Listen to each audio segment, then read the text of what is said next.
And my friend that I was there with just looked at me and said, "Who the heck is Face and what do you know these things for?"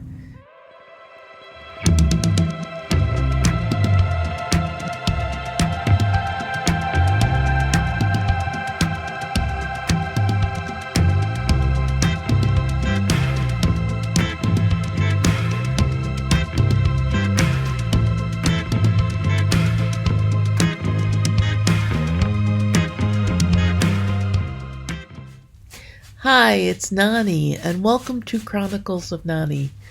I'm back.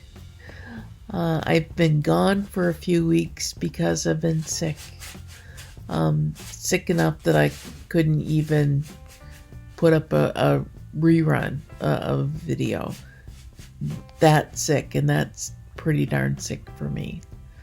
But this is my vlog on YouTube, where I talk about living with progressive multiple sclerosis and in a wheelchair.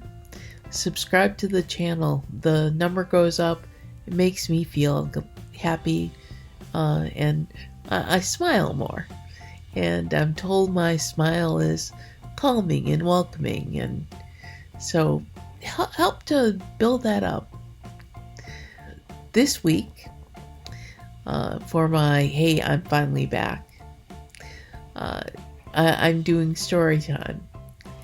And it's not like story time has been in the past. This is short stories. I scrapbook. That's my second passion after this vlog for things that I do on my computer. I do digital scrapbooking. And when I do digital scrapbooking, I will take photos of trinkets and things and ticket stubs when I'm talking about a baseball game that I've gone to or a concert. I'll take a picture of the ticket stub to work it into the scrapbook page. But I can't part with the ticket stubs. Maybe that's showing my age. I don't know. I had a collection of ticket stubs that started, the ones that I was saving, opening day for the Tigers in 1992. And I saved all of my baseball ticket stubs since then. And they were in a container. And it was a lot of ticket stubs in this container, and I dropped the container. This was back in 2012, and everybody's got things that they're kind of OCD about. My ticket stubs were all in chronological order, so I had to pick them up off the floor, and it was a lot of ticket stubs since 1992, so it was quite a collection of ticket stubs. And I had to sort through everything and put them in order. Enter Smashbook. Smashbooks were something that had become marketed and became popular. However, not cheap. But what I did is I took some binders I had and scrapbook papers, and I put them in the binders and made my own Smashbooks. And it was someplace where I could put my ticket stubs. And the ticket stubs are fun to look at, and I've been here and done this. But you're not going to look through a box.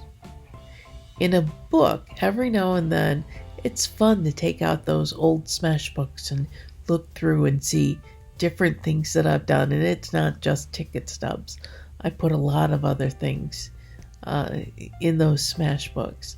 Paper things that instead of, if you put them in a junk drawer or in a box, you're not ever going to look through them. If you put them in a book, every now and then you do go through it and you look at it. And it's kind of cool.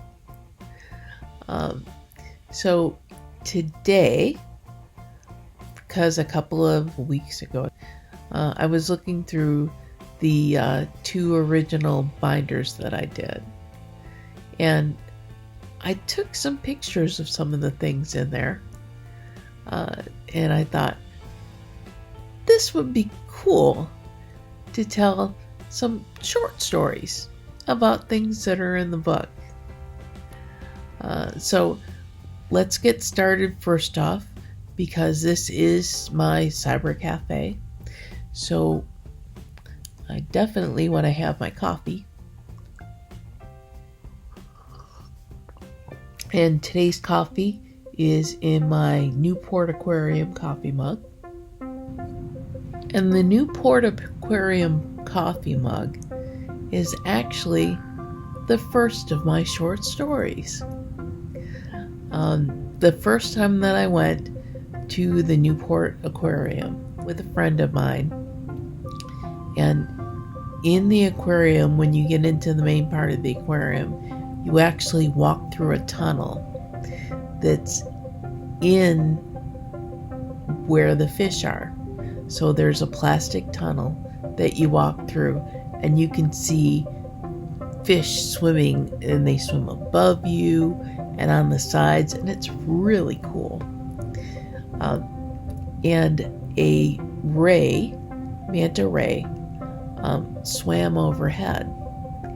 And I looked up at the top of the ray, and it has sort of a mouth and squinty eyes. And I looked up at the ray and I said, "Oh my goodness, its face!" And there were a bunch of little kids, because it was a Saturday. They were there with their parents, and a bunch of kids were tugging at their parents' arms and saying, "She knows face," because they looked up immediately, and it is face. It looks like face. Face is the TV screen turning into a face on Nick Jr. And I saw Face a lot because I'd watch Nick Jr.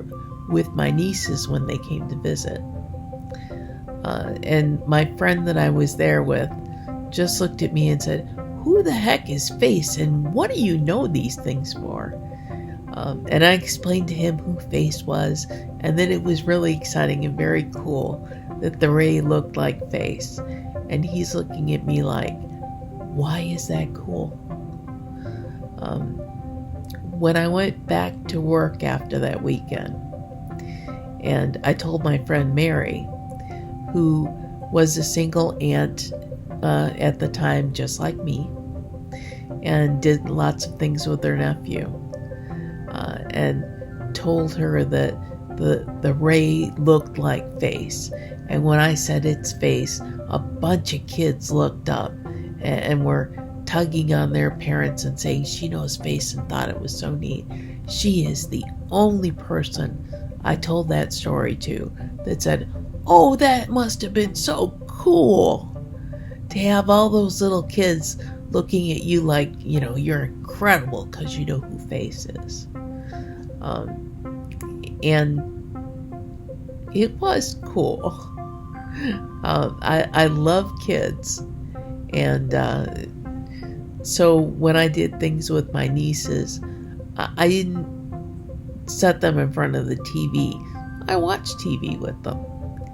So there were kids that were impressed, and I thought that was pretty cool. But now, onto the books.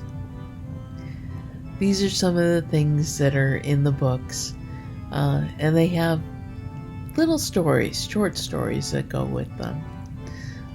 Starting with baseball tickets. I've got pages and pages that are just ticket stubs all the way down. My first opening day at Tiger Stadium was in 1992. And that was, there's something magical about seeing a game on opening day. It's a party, it's a festival. My two main teams are the Tigers and the Reds. I have not yet been to a Reds opening day. In Cincinnati, we're the first professional team in baseball.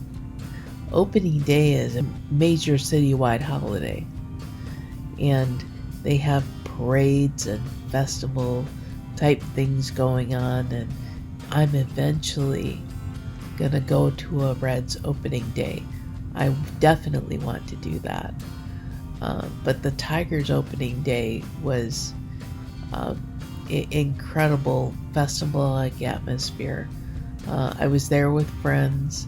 Other games, because like I said, tons and tons of baseball tickets.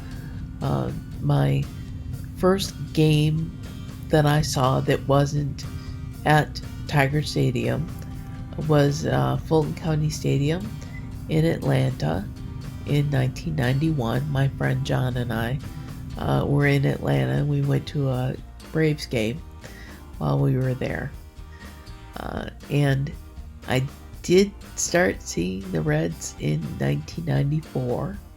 I saw a game in June with my mom, and a whole group of friends, including my mom, went the last weekend that baseball existed in 1994 before the strike. The first minor league baseball game I went to was in 1999 with a friend of mine.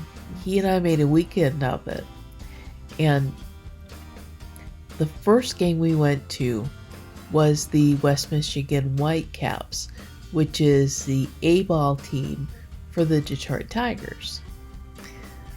And it was a new stadium, and it was incredible, smaller than a Major League Baseball stadium, but totally equipped like it could be a Major League stadium. The next day, we saw the West Michigan Battle Cats. And as we walked into that stadium, C.O. Brown Field, it was, now see, this is what I expect when I go see a minor league baseball game. It was an older stadium, but it was very much what you think you're going to see when you see minor league baseball. And it's interesting that so many minor league teams, you get different types of stadiums and different amenities. I struggle with tremors, double vision, brain fog, and chronic pain. I picture myself being in this place and everything being out of reach. When you hear about a cure, it brings that hope back. It would mean to my kids that they get their mom back. And people would be saying, hey, remember MS? You know what that is? If no one would have to ever experience this, it would just change the world.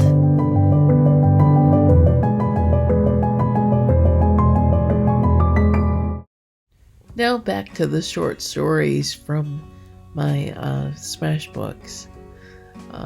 This is a picture of Nani, my paternal grandmother.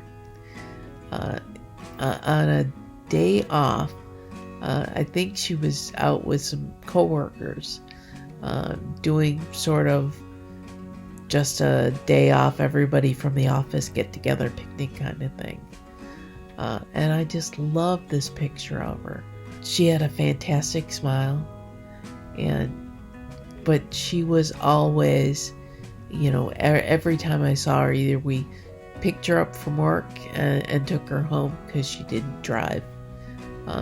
She didn't work so far away that it was any problem to walk home or walk to work. But if we were going to come over and see her anyway, we'd stop and we'd pick her up at work. But she was always working. Other than when she got together with her friends and played cards. I didn't see Nani outside of the house a lot, and didn't see her not working a lot. And I love this picture so much because she's having fun. She's not doing any work. It's just a day off and that very happy smile. And I love that photo. It's one of my absolute favorites. This is my tent.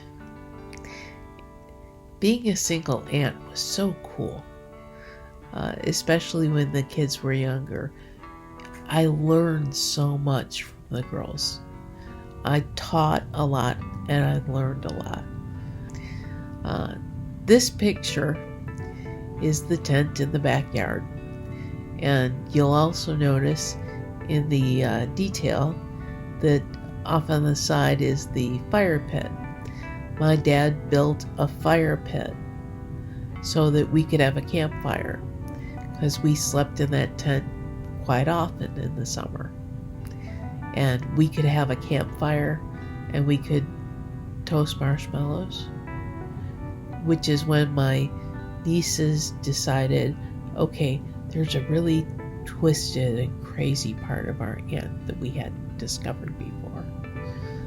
Because I don't like marshmallows. I don't like them when you take them out of the bag. I don't like them toasted. When I was a Girl Scout, I would make s'mores as being just put the chocolate between the graham crackers and I'm good. I don't need a toasted marshmallow. So we would have our sticks out and toast marshmallows, and the girls would be careful to toast the marshmallows so that they could eat the marshmallows, and I would stick the marshmallow right in the fire and let it burn, and I would lift it up and it would burn, and I'm looking at the burning marshmallow and I'd say, burn baby burn, ha ha ha ha. And the girls were thinking, okay, this is a side of you we've never seen, Anna. And the great thing about burning a marshmallow, because it was thrilling for me, because I don't like marshmallows, it would burn until the outside of the marshmallow fell off into the fire. And then the inside was left on the stick, and you could burn it again. So we had some fun with that. But there were also a lot of times where we would sit, we'd look at the fire, and we'd look at the stars up above us, and we would talk, and the girls would tell me things that were going on in their mind, and so it was a very calming and I don't know, fulfilling. It really let them get stuff off of their chest, which, yes, even young kids can really be encumbered by things that they just want to talk about, they just want to say. So they got to do that too. When it was just me and the girls, we would blow up one mattress, and then we put all of our other camping supply stuff and supply. Going to the bathroom was walking up to the house and then walking back to the tent. But food things and books or coloring books or whatever. And we would sleep on the one mattress. And it was just so much fun. And that fire pit that my dad made was just a wonderful addition to camping in the backyard. See us dream. See us remember. See us protest. You matter! Your feelings matter! Your identity matters! Everything about who you are matters! See us fight back. See us rebuild. See us shatter stereotypes. See us inspire. See us united. See us now. The last little story from things in those smash books is this right here. That is the original 45 record that I had when I was about 7 years old. Sweet Caroline by Neil Diamond was released in 1969. And like I said, when I was about 7 years old is when I got the record. It was the first grown-up song that I sang along with, that I knew all the words to. I loved that song. My parents were big Neil Diamond fans, and I told my mom that I really wanted that record. I had a record player, and I had all of my kid records that I played on it, but I wanted the Neil Diamond record. I wanted that song. And she told me that if I could keep my room clean for a full week, that she'd buy me the record. At 7 years old, think back to when you were 7. If you have kids, take a look at your kids' rooms. And I was especially one of those kids that keep my room clean for a whole week. With the exception of my records, so I could listen to my records. I had a lot of Disney records and things that I could dance to, and my baseball cards. I collected baseball cards. So my baseball cards were taken care of. Other than that, I didn't care. There was stuff all over my room. It was a mess all the time. Every now and then, Mom would just say, "All right, if you won't clean it, stay out of the room, I'll clean it."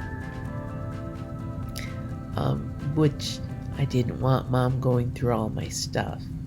So I'd spend a day cleaning my room on a Saturday or Sunday, something on the weekend.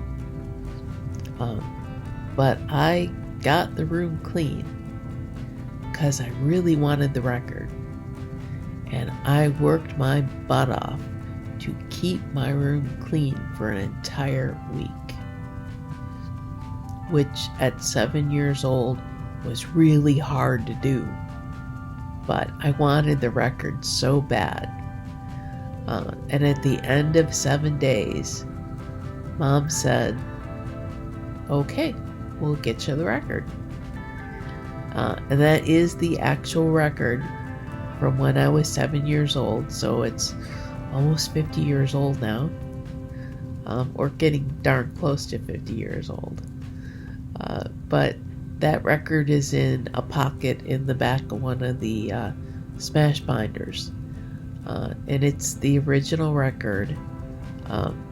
I wouldn't play it now because it's got all kinds of prints and smudges and scratches, and because as a 7-year-old kid I didn't take care of my records like I did when I was a teenager. And the handful of records that I do still have are in great shape for playing on a record player. I do have a record player that I can play albums on every now and then. But yeah, I wouldn't do it that to the needle to try to play that song. But I do still have the record, and it has wonderful, precious memories to me because it was my first favorite grown-up song, and I still love the song, and it's still one of my favorites. And I think it's just kind of special that I still have the record. And I forgot until I was going through the Smash book that I still had the record. I remember earning this record and how hard that was to do. But it's kind of cool to still have that. And that's what I love the Smash books for, is I can put the special things in a book form, so every now and then I can just go through like my regular scrapbooks, which are digital now, so they're actual books. But that I can every now and then go through and look at the book and remember the special things. And they all have their own little short stories that go with them. So that's the end of this week. I hope it doesn't run too far over time. The editor will really get on me if it does. But hope you've enjoyed it, and I will look forward to being seen by you next week. I premiere on Fridays at 8 o'clock in the morning, and if you join me, we can text to each other, or we can just watch together.